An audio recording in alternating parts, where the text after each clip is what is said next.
Siglo XV después de Cristo. Desde un pequeño valle de los Andes centrales, una civilización comienza una expansión vertiginosa.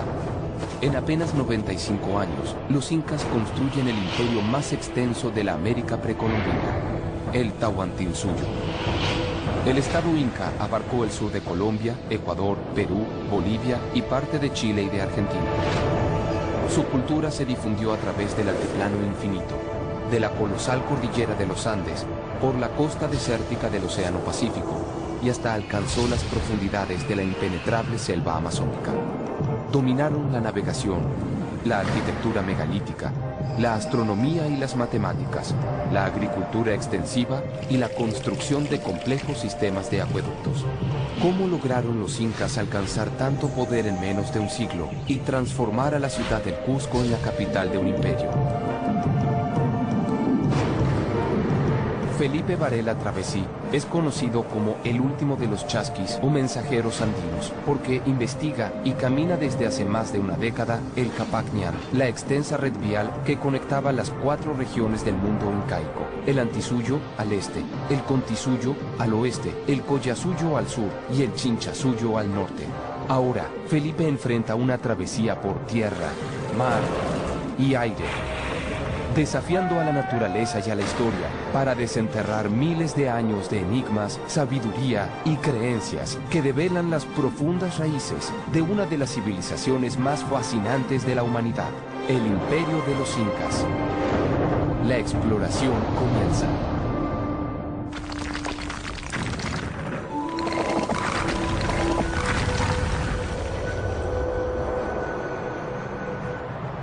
En las 4 regiones de su imperio, los incas capturaron los saberes que cimentaron su poder absoluto durante 100 años. En el sur, el Collasuyo, aprendieron a dominar la arquitectura en piedra y reescribieron el mito de la creación. De los Nazcas y Huaris, señores del Contisuyo, el occidente, tomaron la tradición de las megaformas animales y ampliaron su extensa red de comunicación vial. La conquista del Chinchasuyo, el norte, tierra de moches, chimúes, chinchas y de la legendaria Chavín, les dio un control trascendental. Los secretos de la metalurgia y la causa de su perdición, la exquisitez de sus piezas de oro, encegueció a los conquistadores que arrasaron el imperio en su afán de riquezas. El Museo Nacional de Antropología del Perú protege algunas de las piezas más valiosas de la orfebrería inca y preinca en una bóveda de acceso restringido. Tesoros que sobrevivieron a la codicia española y que la arqueóloga Elba Manrique investiga y custodia. Doctora, estas son piezas originales y únicas que tiene aquí el museo. Sí, efectivamente, son piezas originales, únicas. Aquí podemos apreciar íconos de la cultura norteña como chimú, lambayeque, en los cuales puedes ver diversas formas como un vaso, un peto, que era una parte ornamental, ¿no?, para un suntuoso de vestimenta. La importancia de la metalurgia andina se remonta a 2500, 3000 años antes de Cristo. El oro y la plata siempre han estado asociados a ritos, a religiosidad. El oro relacionado con el culto más divino al Señor Sol, al Inti, ¿no?, y la plata a la divinidad de la luna, la quilla. De ahí que cuando los españoles conquistan el incanato, el imperio, se deslumbraron en ver la riqueza del oro. Realmente hubiese sido el sueño de uno de los conquistadores poder estar aquí en esta bóveda alrededor de tanto oro y plata. Sí, efectivamente, habría sido el sueño dorado de ellos. Pero en realidad el metal como tal y la orfebrería no significaba tanto. Había realmente otro elemento bien importante, quizás trascendental, que era el espóndilos. Es un elemento traído de muy lejos para servir justamente en todas las mesas y en la religiosidad antigua. Como lo puedes ver aquí en estas muestras medular en esta sala, como puedes ver, está justamente dispuesto en la parte más importante. El espóndilus no es propio de nuestras aguas. Tenemos que ir grandes extensiones de terreno hacia el norte, hacia la zona de Ecuador. ¿Y por qué tanto esfuerzo? Las coloraciones del espóndilus varían mucho las intensidades y puede estar muy relacionado también con los fenómenos del Niño, que sabemos que ha sucedido en la costa del Perú y que ellos pueden haber tenido conocimiento de ello. Para los incas nada tenía más valor que un misterioso molusco, conocido con el nombre de Muyu o Spondylus, que habita en las aguas cálidas del Océano Pacífico, frente a las costas del Ecuador. La presencia del Spondylus más al sur de lo habitual era el anuncio del descenso de la corriente fría y de la llegada del temido fenómeno del Niño, un cambio climático extremo que va de sequías hasta inundaciones. A través de señales en el color y en la forma del Spondylus sagrado, los dioses advertían a los hombres el comienzo de las lluvias para la siembra y hasta una probable catástrofe natural. La presencia del Spondylus en el norte fue quizá lo que generó que los incas conquistaran esta parte del Tahuantinsuyo.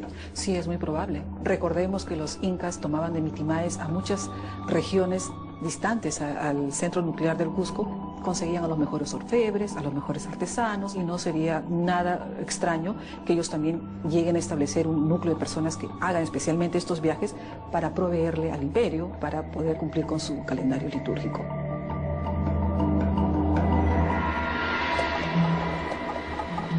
A pocos kilómetros de la ciudad de Lima, se levantaban los enormes muros de Pachacama, un centro de peregrinación tan importante como Cusco en la época de los incas. Sus galerías protegían los oráculos que sabían leer el Spondylus, traído de 2000 kilómetros desde las islas de La Plata y Salango, en la costa de Manabí, en el centro del Ecuador. Ahí nacía la ruta del Spondylus, que llevaba por mar y por tierra el sagrado molusco a los distintos puntos del incanato. La arqueóloga Valentina Martínez se especializa en el estudio de este tráfico, en las mismas playas que alguna vez abastecieron a toda la región. Hola, Chasqui. Hola. Buenos días. Ya estoy aquí en Salango, donde se inicia la ruta del Spondylus. Aquí el Spondylus inicia como un producto, es un recurso natural que se lo empieza a explotar y poco a poco entra principalmente en la cosmovisión del pueblo andino, como un símbolo de la lluvia. Y en las zonas andinas, el patrón de lluvias no es un patrón que tú puedas predecir. Entonces, lógicamente, los sacerdotes empiezan a poner Spondylus en sus templos y eso es, pues, se convierte en un símbolo, un ícono de lluvia y de prosperidad y de cultivos buenos. En esta zona, la explotación del Spondylus se remonta a prácticamente unos 5000 años atrás. Es decir, que empieza con los pobladores Valdivia. El tráfico del Spondylus hacia otras partes del continente es ya un poco más tardío, quizás unos 2000 años atrás. Y fueron los manteños quienes lograron hacer eso. Un grupo muy complejo y realmente único en la forma como ellos lograron articular el territorio. Los incas logran integrar a la zona, pero ya desde un punto de vista más comercial. Al parecer, los incas se dieron cuenta que no era necesario perturbar tanto esta sociedad, porque esta sociedad sabía cómo era el manejo del Spondylus, sabían cómo capturarlo y cómo distribuirlo. El conocimiento de la navegación por los incas fue adquirido de los tiahuanacos, de los chinchas, pero también de los pueblos de Manabí. Así es, mira, en esta costa de Manabí, en todo este territorio, hay una diversidad ecológica tal que permitió la existencia de los recursos específicos que se necesitan para manufacturar estas balsas. Tanto la balsa, la ocroma, como el algodón, como las cañas, todos son productos que se dan en esta zona. Lo que tú ves aquí, mira esto de aquí, es una reproducción, la balsa que tú ves allí, la madera, es las mismas maderas que se utilizaban en el pasado. Lo que tú ves aquí es una tradición milenaria. Para fabricar sus balsas, los manteños disponían los troncos más grandes en sentido vertical y encima ensamblaban las piezas de menor tamaño. Las uniones se fijaban con sogas de resistentes fibras de bejuco. Las velas eran de algodón y un conjunto de varas largas y talladas, las guaras, constituían un eficiente sistema de timón. Las balsas llegaban a medir 16 metros de largo por unos 10 de ancho y podían soportar hasta 30 toneladas. Sabemos que tenían una gran capacidad y también que abarcaban grandes distancias. Tenemos evidencia de productos que eran intercambiados por vía marítima, tanto con Mesoamérica con Perú y con Chile, ¿no? Por ejemplo, lapislázuli, que se da en la parte sur de Chile. Por ejemplo, los colores de las cerámicas que venían de Mesoamérica, el maya azul. Todos esos son los indicadores arqueológicos para poder sugerir este gran intercambio allá a un nivel continental. Yo te voy a poner ahora en muy buenas manos, en manos de Edison. Un gusto estar acá en tu mar, en el mar de Salango, en el mar de Manabí. Y Edison es quien te va a dirigir por el mar hacia la isla, exactamente igual como sus antepasados lo hicieron hace 5.000 años. Y ese era el lugar en donde en las partes rocosas bajaban los buzos a recuperar el espóndilo. Les deseo un buen viaje.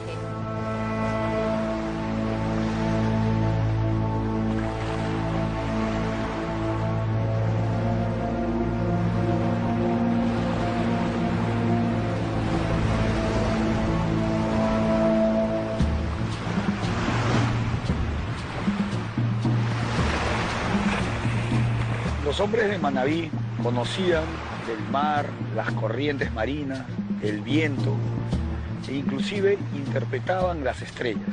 Sí, ellos navegaban de acuerdo a las corrientes, porque navegaban a mar abierto. Entonces, la dirección que se daban era de acuerdo también a través de las estrellas. Y esos conocimientos los tienen ustedes también ahora. Pero sí se tiene, pero ya no tan profundizado como era anteriormente.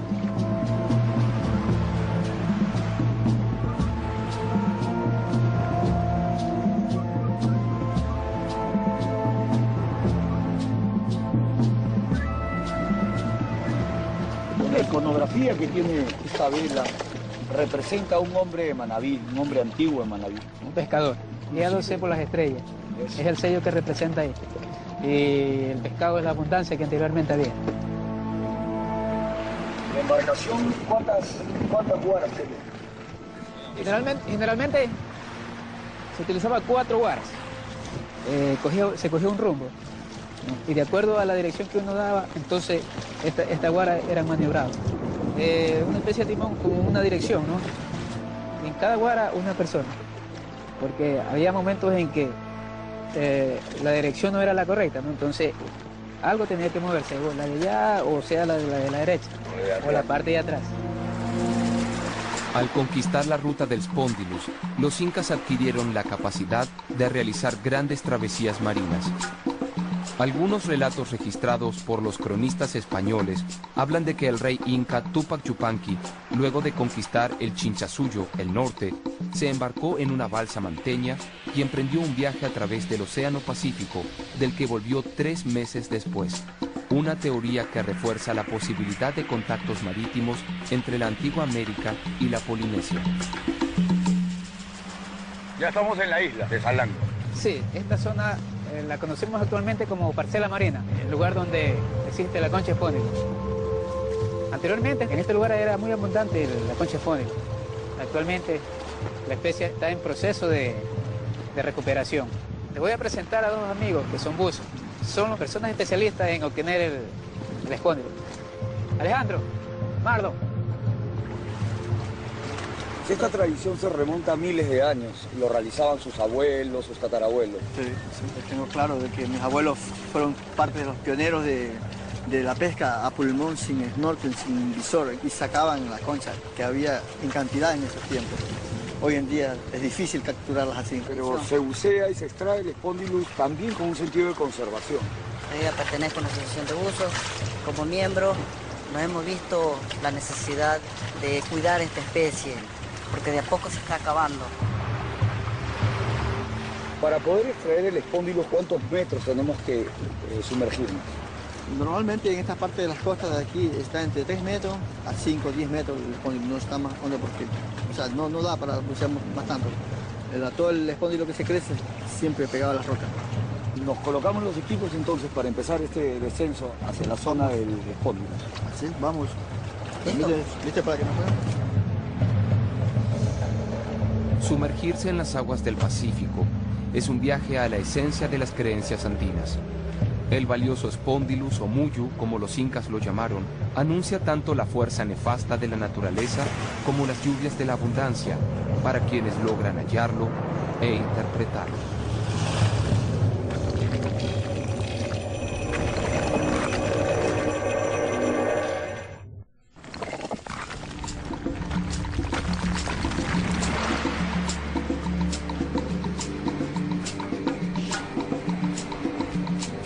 En las lejanas costas del Chinchasuyo, el norte del imperio, los incas tomaron control de la pesca y distribución de un molusco sagrado, el Spondylus o muyu.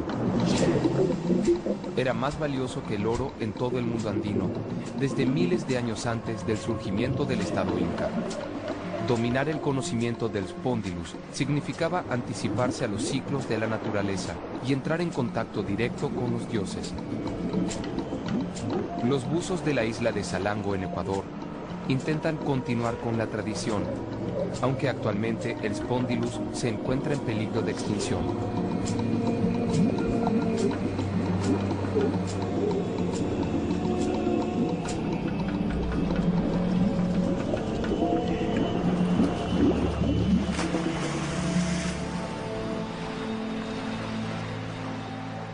Llegó nuestro Spondylus.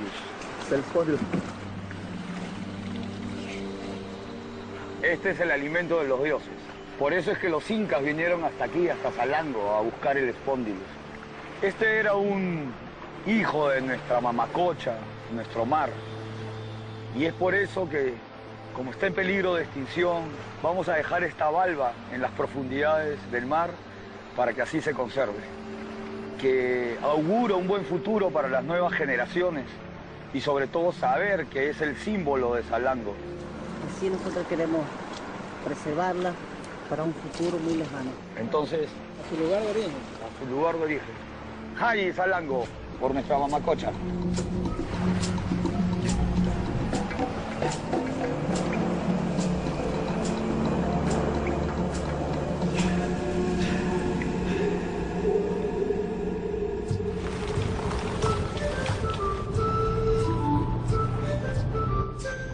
Mil años antes de los incas, la ruta del Spondylus era controlada por los moches, una poderosa civilización de la costa norte del Perú.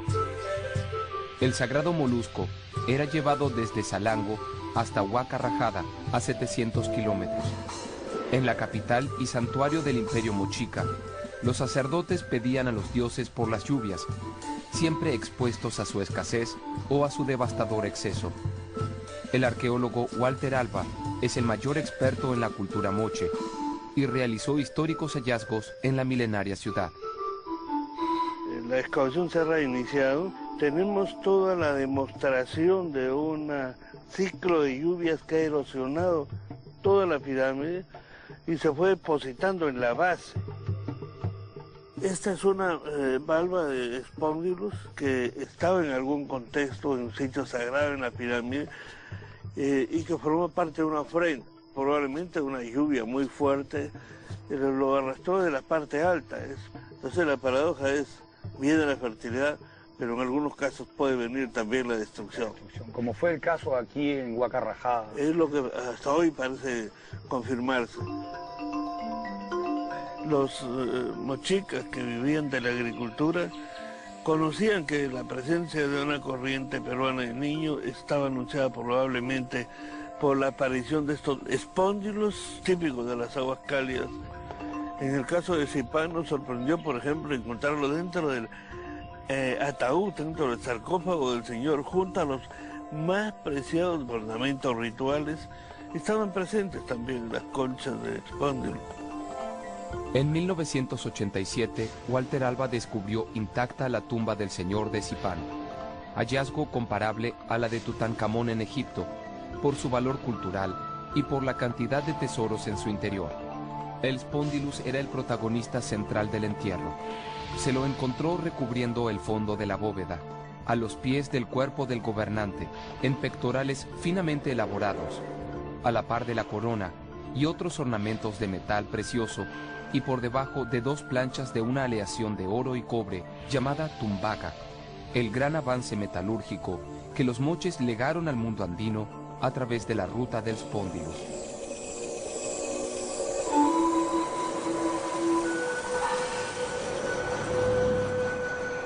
A pesar de conocer el poder predictivo del Spondylus, la cultura moche no pudo sobrevivir a mega inundaciones que sepultaron su gloria sin piedad.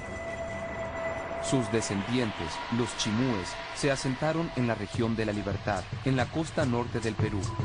Su gran capital, Chan Chan, llegó a cubrir 20 kilómetros cuadrados y es la segunda ciudadela de barro más grande del mundo. En 1470, la cultura chimú fue sometida por los incas en su avance conquistador hacia el norte.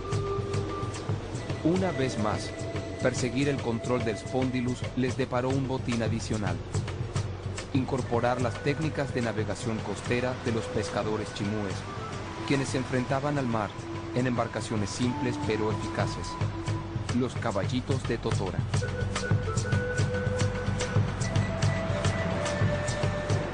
A pocos kilómetros de Chan Chan, en las aguas de Huanchaco, ese arte se mantiene vivo en las manos de Lorenzo Ucañán Arzola, miembro de un antiguo linaje de pescadores chimúes.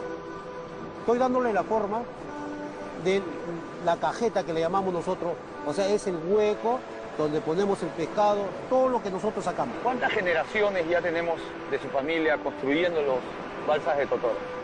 Muchas generaciones, hasta esta época, tatarabuelos, mis abuelos, mis padres, nosotros que ya somos sus hijos. ¿Cómo era el mar de Huanchaco?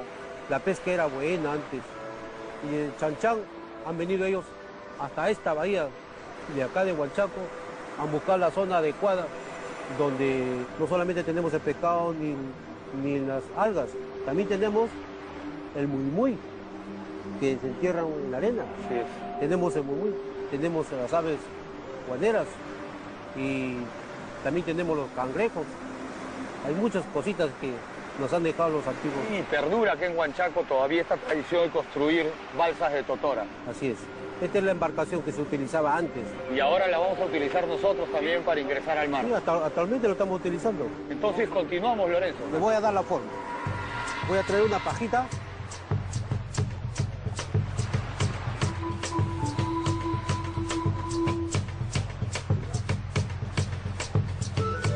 Esta pajita, ¿para qué sirve? Es en la distancia. La distancia que va a ser el hueco. Ajá. Tiene su medida. La medida lo tenemos acá. Tenemos acá el ombligo o la tetilla, de acuerdo al tamaño del caballito. Entonces, cada uno de los caballitos o de las balsas tenían una medida especial, de acuerdo al dueño o de acuerdo al pescador que lo utilizaba. Así es, efectivamente. Así es. Aquí vamos, mira, esta es la medida. ¿Ves? Ahí lo medimos ahí, entonces ahí ya empezamos. Ahí ya no se mueve. ¿Ves? Ya. El caballito de Totora es la unión de 4 hatos de juncos resecos. Los más cortos, llamados hijos, son colocados dentro de los más largos, las madres. Luego las 2 mitades simétricas se unen y la embarcación está lista. El armado toma un par de horas y su vida útil llega hasta los 6 meses. Mira, para que la punta salga arriba, mira, siempre cuando se va avanzando desde acá, se va machucando aquí. Ahí. Ajá. Ya, ahora sí vamos a tener que voltear. Ajá. Tú Garrett.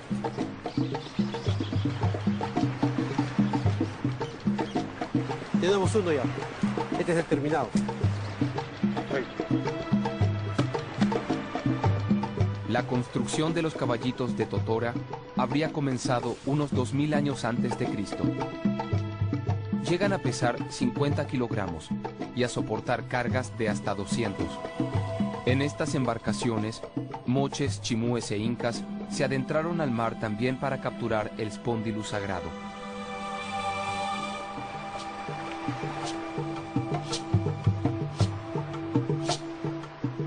Ahora viene lo más difícil, entrar al mar. Ya, como recién vas a entrar, con los pies acá. No lo levantes. Nosotros porque sabemos ya normal. Pero tú como recién estás aprendiendo, ahí lo pies abajo. Y ahí, con el remo. Si te vas para la izquierda, te sostienes ahí y ahí de ahí te empujas. Entonces ahora... A cambiarlo. A cambiarlo. La riqueza de la ruta del Spondylus, la columna vertebral del norte incaico, el Chinchasuyo, tenía su precio.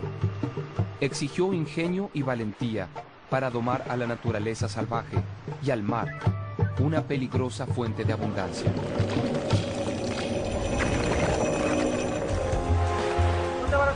usted.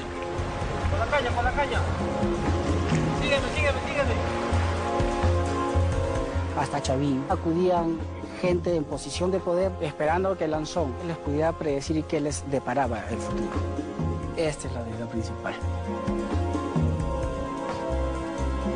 Realmente impresionante.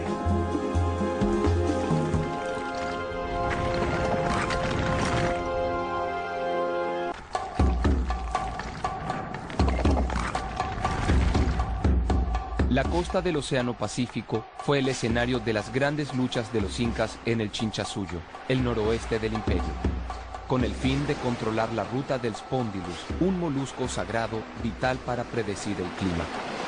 La conquista les dio riquezas y conocimientos, como las técnicas de navegación y la producción pesquera de los chimúes.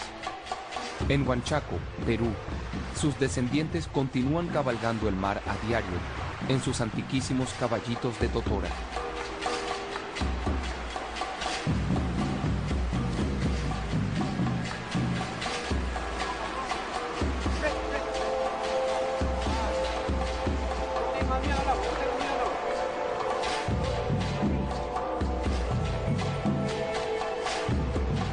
Navegar un caballito de totora exige un equilibrio perfecto y prever los cambios de marea igual que hace miles de años. Es más o menos remando, Lorenzo. ¿Cómo está el equilibrio? Todo bien. Creo que... ¿Brazo? ¿Están seguros? Ya. Ahora sí. No te balancees.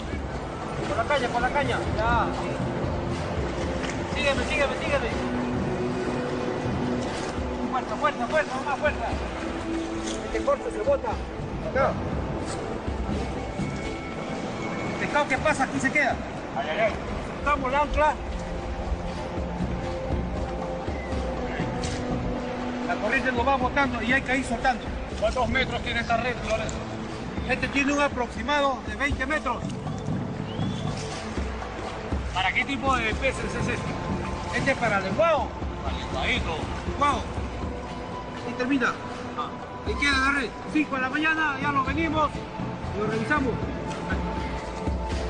En Huanchaco, 500 familias de pescadores dependen del mar para vivir. Para ellos, observar la aparición del Spondylus es tan valioso como lo fue para chimúes e incas hace 5 siglos. Hay escasez de peces. Ahora está bastante escaso. Antes sacábamos mucho pescado. ¿Qué ha pasado? ¿Qué piensas que ha sucedido? El clima, mucho frío, el agua fría. Cuando viene la corriente del Niño, el cambio de corriente de norte a sur, ese también es mala seña para la pesca. Se ausenta. Cuando se veía Muyu o Spondylus por aquí, quería decir que se venía la corriente del Niño por acá. Así es. Por eso se ha ausentado la pesca desde esos tiempos. Iba a haber cambios de clima. También, todo afecta a la pesca. Nos vamos a la orilla. Vamos, Lorenzo, una vez. A descansar. Está subiendo la marea. A descansar y abrigarnos.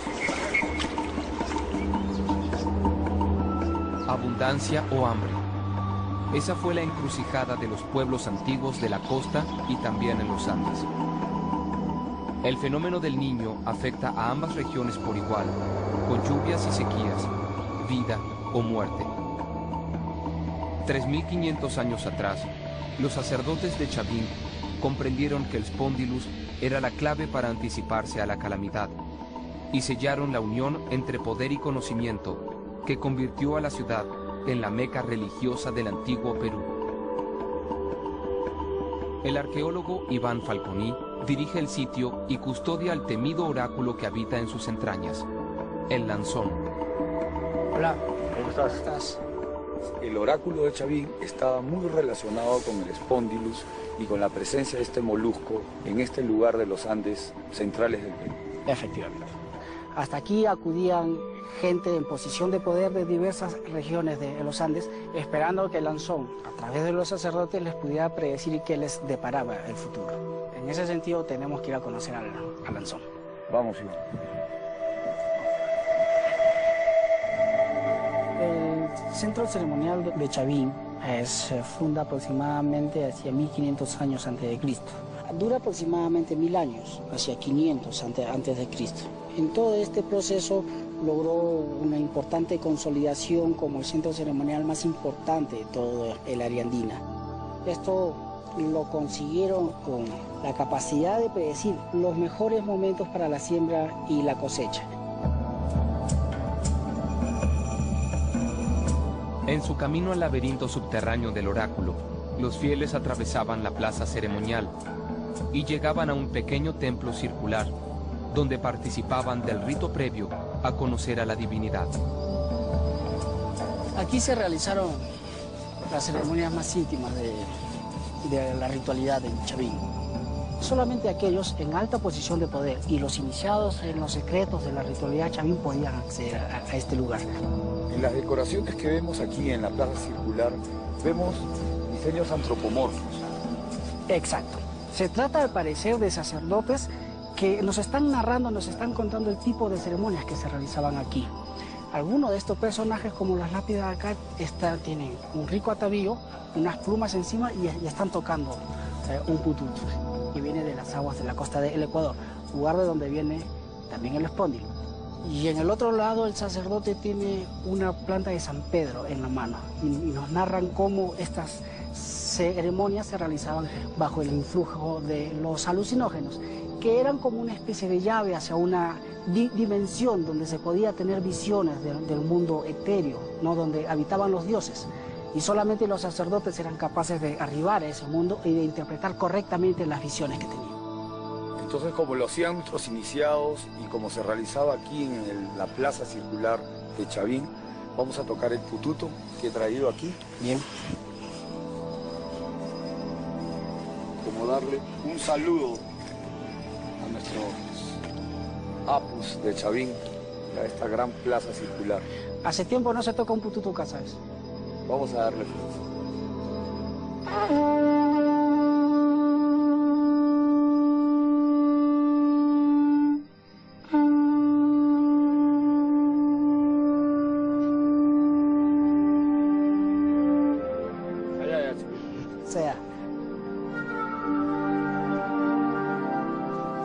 Aquí solo unos cuantos escogidos de todos los Andes podían ascender y conocer a Lanzón, y seguramente por una única vez en su vida.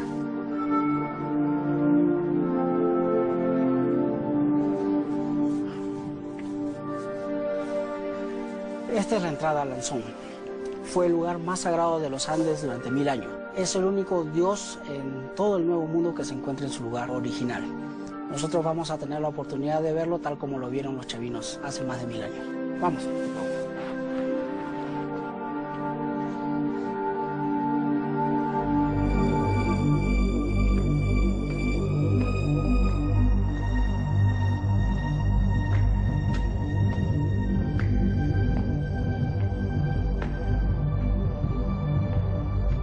Hasta aquí llegaban con sus ofrendas para hablar con el oráculo y pedirle que les diera una visión cómo iba a ser el futuro en sus pueblos. Exactamente. Aquí accedía de manera humilde el poderoso de otras regiones por una ruta estrecha, vigilada, ¿no? Y aquí solamente era un mortal frente al dios.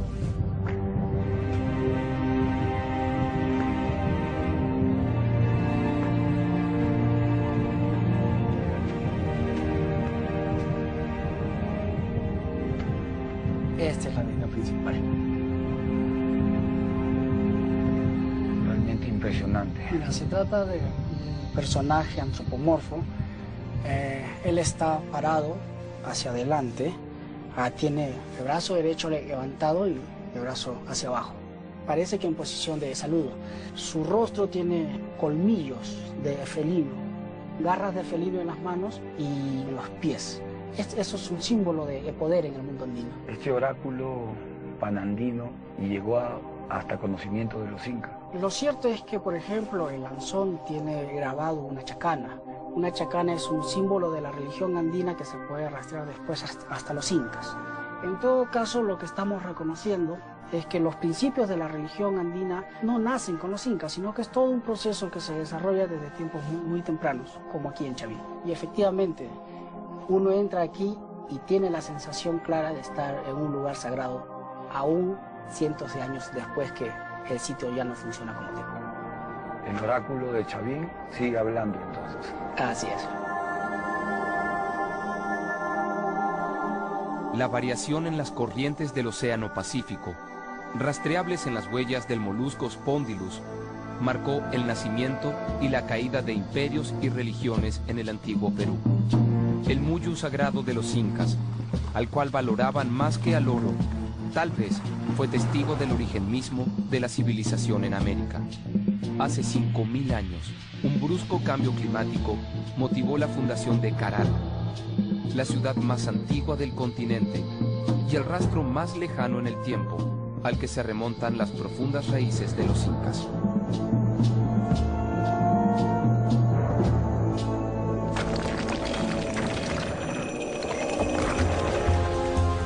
En esta plaza circular se dejó varias valvas de Spondylus. Dejar una ofrenda de muyo es la máxima expresión que se puede dar, ¿no?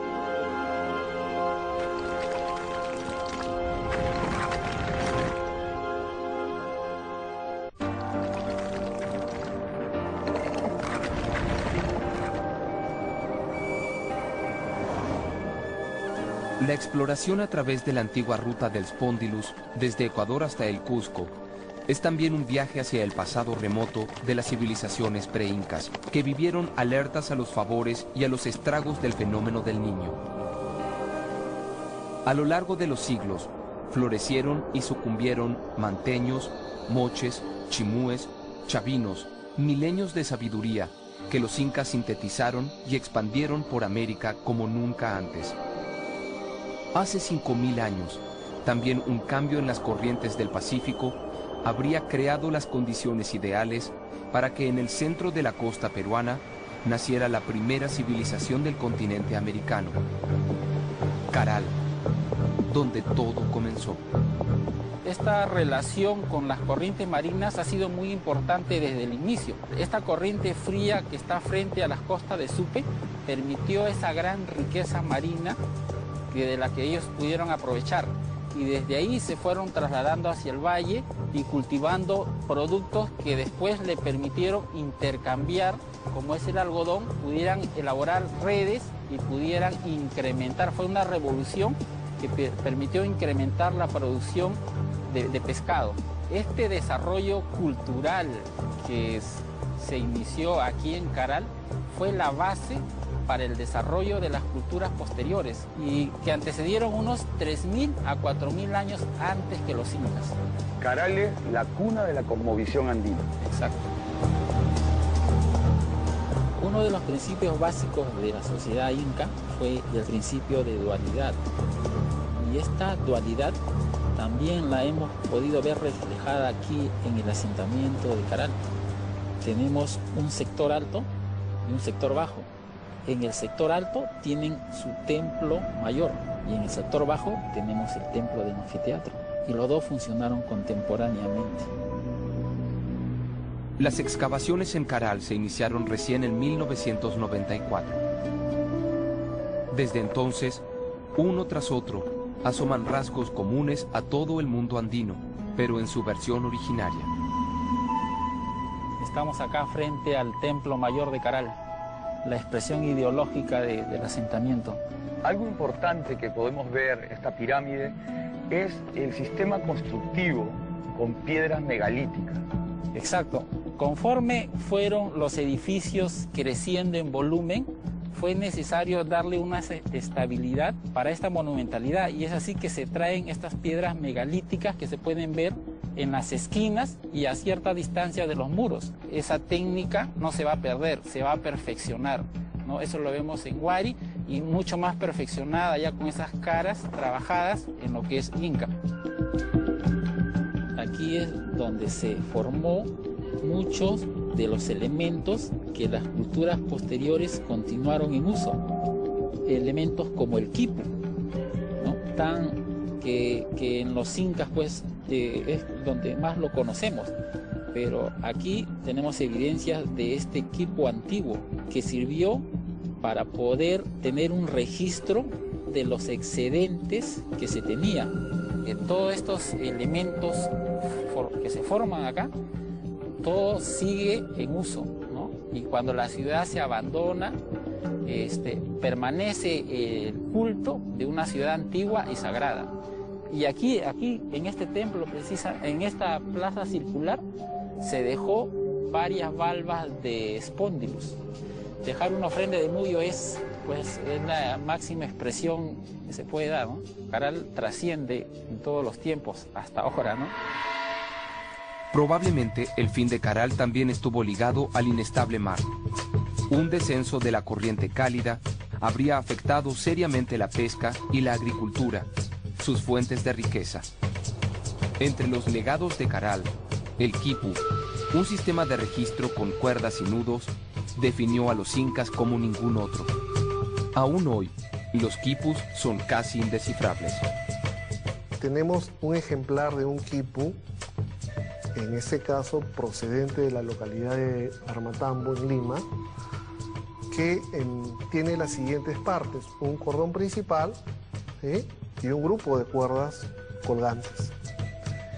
El misterio del quipu radica en que las categorías o los conceptos que está registrando cada cuerda no se conocen.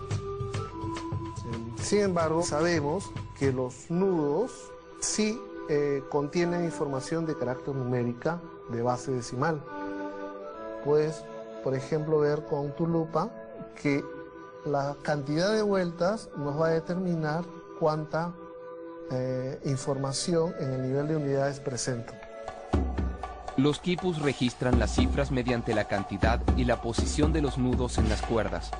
El nivel más bajo representaba las unidades, el inmediatamente superior las decenas y el siguiente las centenas. No se conoce el significado de los colores, del largo y de la posición de las cuerdas, secretos que podrían esconder un sistema de escritura milenario. Los quipus explican cómo pudieron ellos controlar una amplia gama de territorios con culturas y con lenguas distintas. El día que logremos el desciframiento de los quipus, vamos a llegar a comprender los logros a los cuales ellos llegaron. Luego de recorrer más de 2000 kilómetros, la ruta del Spondylus concluía en el Cusco, y junto con el molusco sagrado, los incas concentraban en su capital toda la sabiduría de la América ancestral, traída desde el lejano norte. En el solsticio de invierno, el 21 de junio de cada año, el imperio exhibía sus logros y su gloria en la gran ceremonia del Inti Raymi, que actualmente se representa en el templo de Sacsayhuamán. Alfredo Inca Roca pertenece al linaje real incaico y en varias oportunidades encarnó en el Inti Raymi el rol de rey inca que le corresponde por derecho de sangre. ¿Qué tal, hermano? Qué gusto estar aquí para celebrar nuestro Inti Raymi. Qué bueno, me alegro que hayas venido. Esta, como tú sabes, es la ceremonia más grande del Tahuantinsuyo, donde el Inca viene y toma cuenta a los generales de los 4 suyos para augurar un maravilloso año con la bendición, la grandeza del Inti Taita y labrar la Pachamama.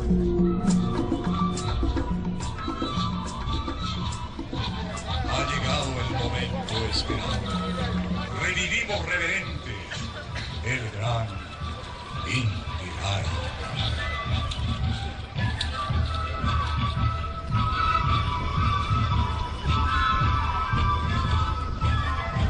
El Inca era el hijo del sol y estaba relacionado directamente con el oro, que era el metal que representaba e iluminaba como el sol. Efectivamente, el oro era más que todo ceremonial para que lo luzca el Inca, inclusive en la ceremonia principal con un brazalete sacaban y por frotamiento del oro encendía el fuego sagrado. Los incas jamás imaginaron que el valioso Spondylus sería ignorado por los invasores y que en su lugar el oro, solo un adorno simbólico, sería la fuente de sus desgracias.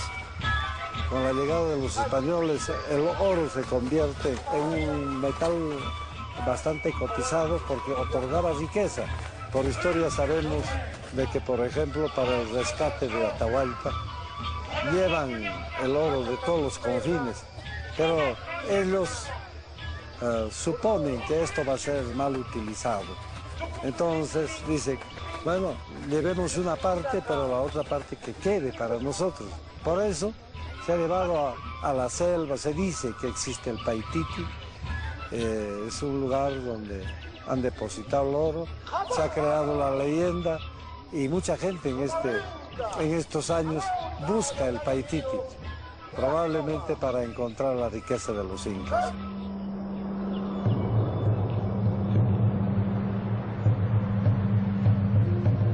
¿Cuánto hay de mito y cuánto de realidad en la leyenda del Paititi, el dorado de los incas? ¿Habrá ordenado a Atahualpa, el último de sus soberanos, ocultar en las selvas orientales del imperio un tesoro inconmensurable? La exploración continúa hacia la Amazonía peruana, la salvaje región del Antisuyo, donde los incas obtuvieron el preciado metal, pero a costa de una guerra sangrienta, y donde innumerables buscadores de tesoros se han desvanecido en la espesura, arrastrados por una ambición ciega y por una utopía temeraria. Vas a tener una vista alucinante de Puela. Tenemos un poquito de turbulencia, así que te recomiendo que vueles paralelo a la ciudadela.